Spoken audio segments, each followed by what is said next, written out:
Assalamualaikum warahmatullahi wabarakatuh. Waalaikumsalam warahmatullahi wabarakatuh.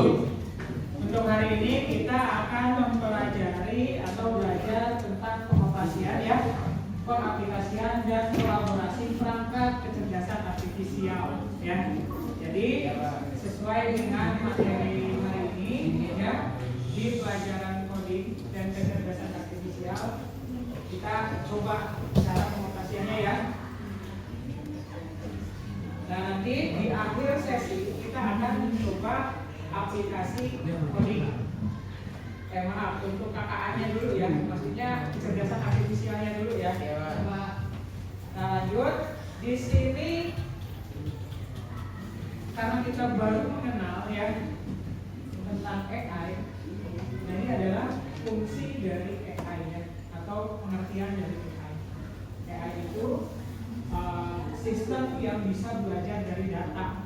Jadi di AI itu ada yang dinamakan dengan model. Kalau kalian sering menggunakan ChatGPT, di situ kalian bisa pilih modelnya ya, di pojok versinya, gitu kan? Nah itu ngelihat seberapa pintar si AI tersebut, ya. Dari yang tadinya jawabannya ngaco dulu ya, sekarang itu semakin sempurna jawabannya ya, sesuai dengan keinginan kita.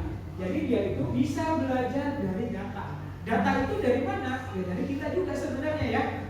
Dari web ya, dari sosial media dan lain-lain. Nah, karena data internet itu sudah banyak, jadi memudahkan AI untuk belajar dari data tersebut. Yang kedua yaitu mengenali pola dan membuat keputusan ya. Pola tahu kan ya? Misalkan kita pakai ChatGPT, nanya apa? Ada yang kurang, kamu nanya lagi di bawah sesuai dengan kekurangannya ya. AI bisa kayak gitu kan? Bisa. Pernah pakai cara itu? Pernah ya, misalkan kamu nyari tutorial apa, tapi kok kurang strak, tolong perbaiki di bagian apanya gitu kan. Nah disitu dia akan membuat keputusan dari form yang kita buat ya. Jadi dia akan mengenali pola apa yang kita mau. Selanjutnya yaitu membantu pekerjaan manusia, bukan menggantikan. Nah di sini perlu kita garis bawahi, AI itu bukan menggantikan pekerjaan orang tua. Orang tua manusia. Orang tua manusia juga ya. Nah, tapi apa? Berkolaborasi ya antara manusia dengan AI. Ya, kalau kayak kalian mungkin mengerjakan tugas ya, ada proyek PJBL dari sekolah. Duh, gimana ya? Apa ya idenya ya? Nah, kamu cari AI. Gimana ya cara buatnya? Kamu cari lagi di situ, diperdalam. Ya. Jadi AI itu bukan menggantikan manusia ya, tapi berkolaborasi ya, membantu manusia. Jadi jangan sepenuhnya kamu percaya sama AI ya. Kamu seleksi lagi. Nah di sini ada pengoperasian AI ya. Nah di sini input data bisa berupa teks, gambar, suara dan lain-lain, bahkan file ya. Contohnya di ChatGPT atau di Gemini itu yang populer dan biasa kita pakai. Kita bisa input promptnya itu menggunakan teks ya, terus untuk gambar juga bisa ya, dan suara. Nah di sini yang kedua pemrosesan dengan algoritma. Dia itu kerjanya cepat ya. Kita klik enter, langsung ada jawaban. Nah berarti apa? Di situ algoritma yang jalan ya, bekerja. Terus yang ketiga model belajar dari data. Nah model itu tadi kan tingkat kepintaran si AI tersebut. Dia itu belajar terus dari data. Ini yang tadi saya jelaskan. Nah outputnya itu berupa prediksi atau tindakan. Prediksinya apa? Ya bisa berupa teks ya. memprediksi jawaban yang kita inginkan. Terus tindakannya kira-kira apa? Membuat gambar misalkan. Kita ngasih prompt, perintahnya itu pakai tulisan, pakai teks.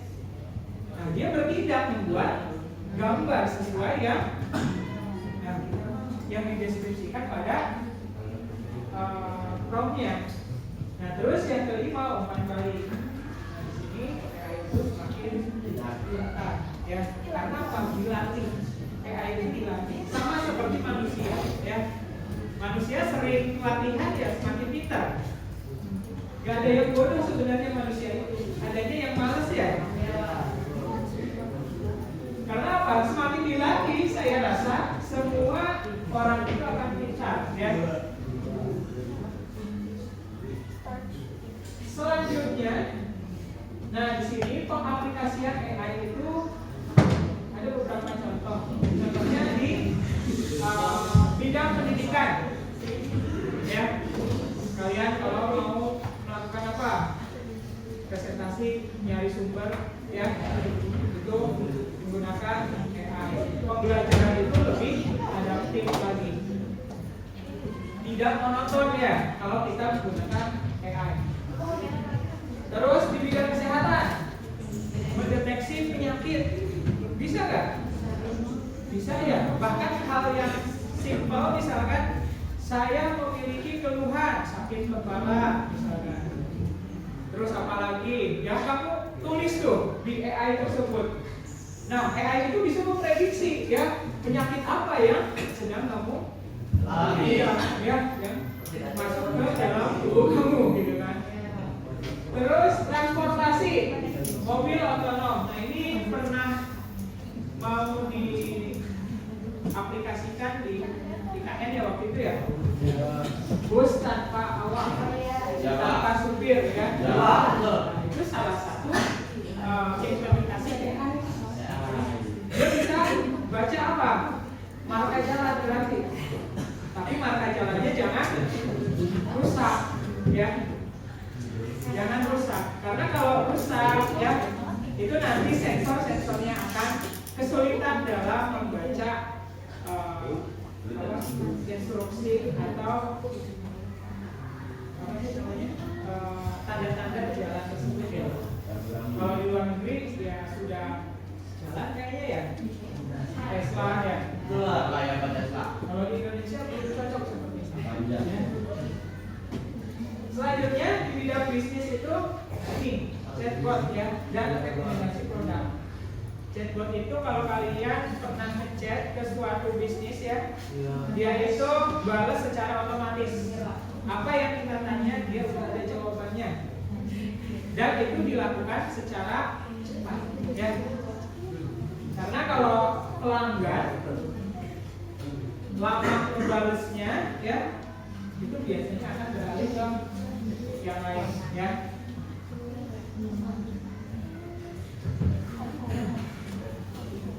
Selanjutnya adalah kolaborasi dengan AI.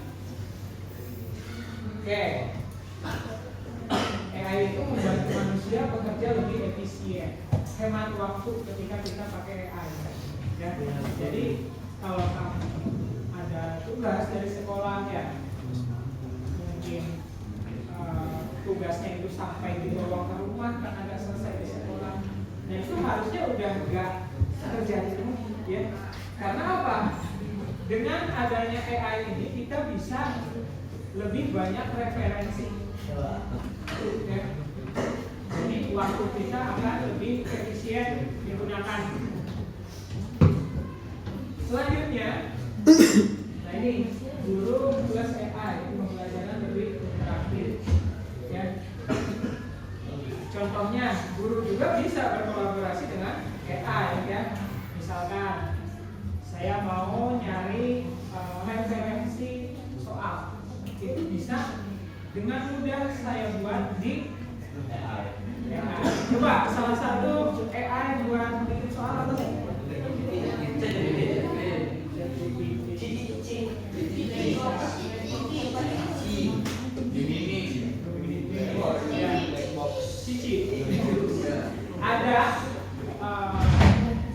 puisis? Puisis itu sekarang namanya jadi Waybron ya. Dan itu sekarang sudah memiliki AI. Ya, saya tinggal ketik aja. Buatkan soal apa? Pelajaran tentang AI. Mintanya berapa soal? Ya, pilihan ganda atau esai itu bisa langsung. Ya. Kalau ChatGPT kita harus copy paste lagi ya. Kalau ini udah langsung dan bisa langsung dijalankan. Ya. Terus harus digunakan secara kritis dan etis. Ini ya, penggunaan AI itu harus bijak. Jangan sampai kalian gunakan AI itu untuk hal-hal yang negatif ya. Oke. Yang negatif contohnya apa?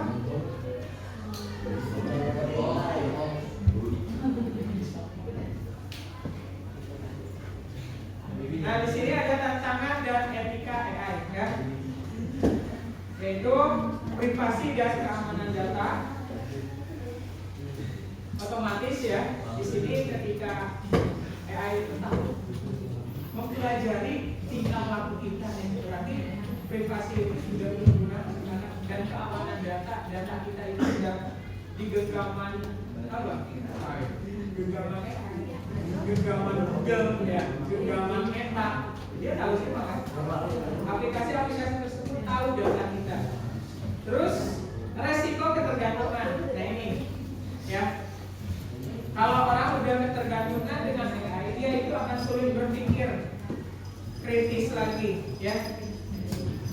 Gak mau ngerjain sendiri, jadi harus pakai AI terus. Akhirnya apa?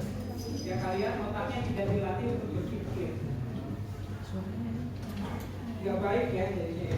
Terus selanjutnya harus untuk tujuan positif dan bermanfaat. Ini tadi sudah dijelaskan. Ya, untuk pembelajaran, untuk bikin proyek, atau misalkan kamu ada sesuatu hal yang belum kamu tahu, ya tutorial itu ada semua di AI. Nah, kesimpulannya AI itu alat bantu cerdas ya.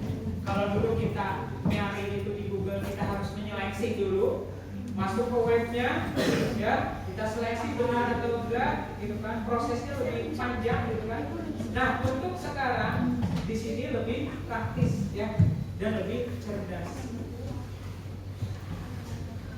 Bisa digunakan di banyak bidang.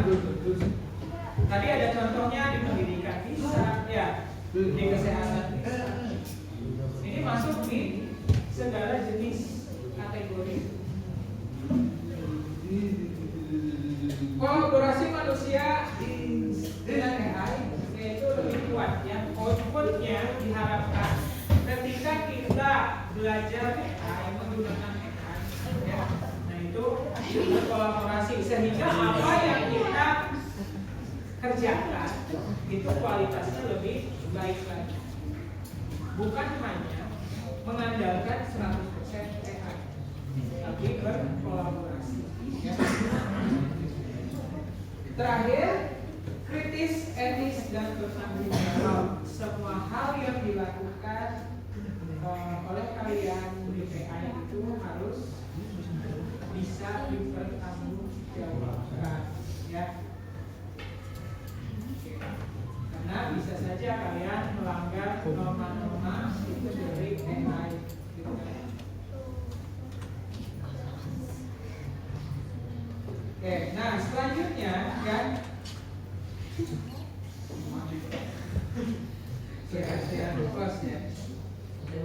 selanjutnya saya kasih KPD ya, nomor kerja.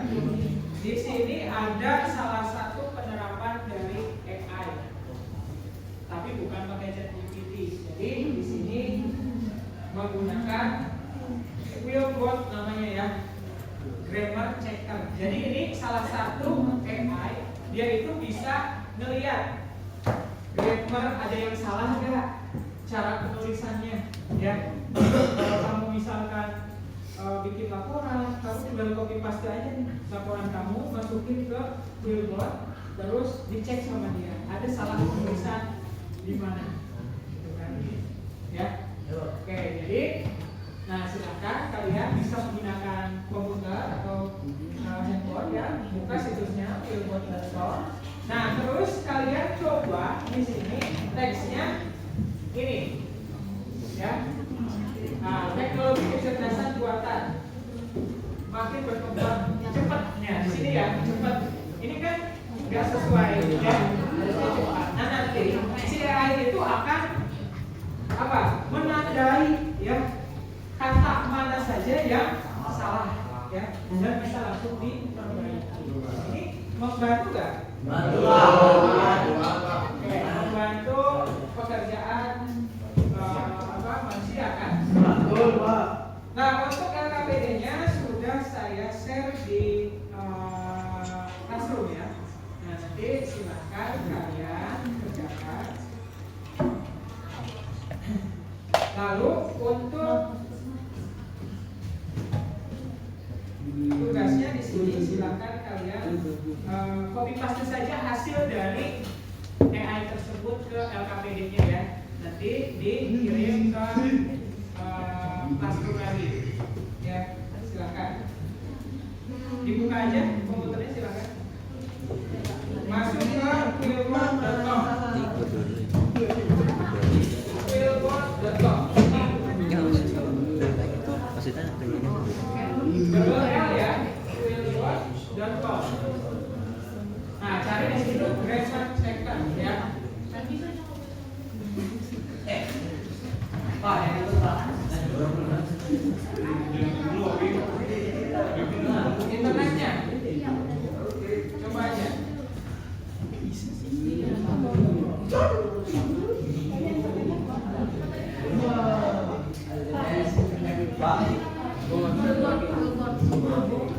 Quillbot. Di handphone bisa.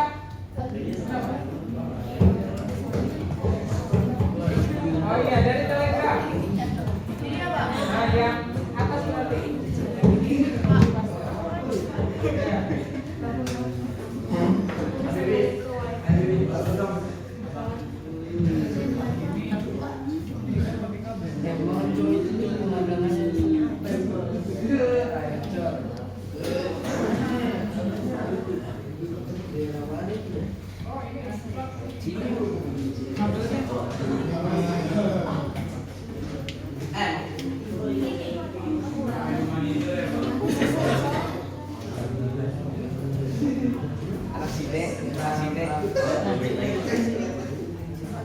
Yang internetnya tidak bisa, dicek kabelnya copot di belakang.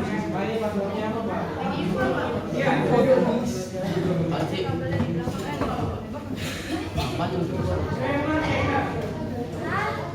gimana Pak? Bantu deh. Kalau nggak ada internet. Mau gue coba gitu ini. Gila. Pak, kabel yang mana Pak? Tahu.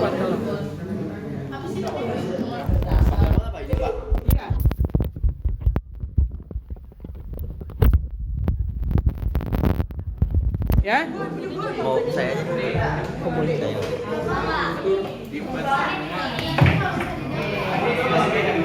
Oh itu kabelnya, coba dicek. Nah ini ya. Nah ini masuk ke ini grammar checker di belakang yang warna abu-abu. Nah terus paste teks di sini. Teksnya di sini.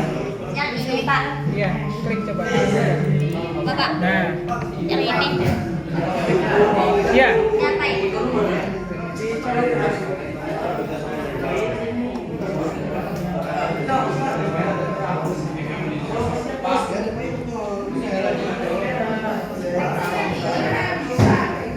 Nah, dipaste di sini ya, teks yang tadi saya share. Iya Pak.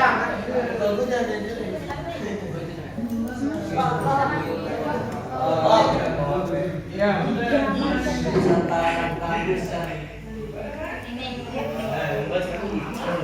Sudah bisa? Nah, ya. Klik yang grammar checker, lalu di paste teks yang sudah saya share tadi ya. Yang ini Pak ya, LKPD. Ya, yang di LKPD yang miring itu adalah teks yang salah.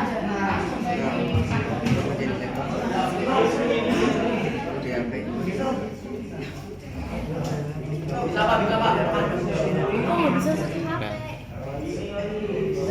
Udah cukup.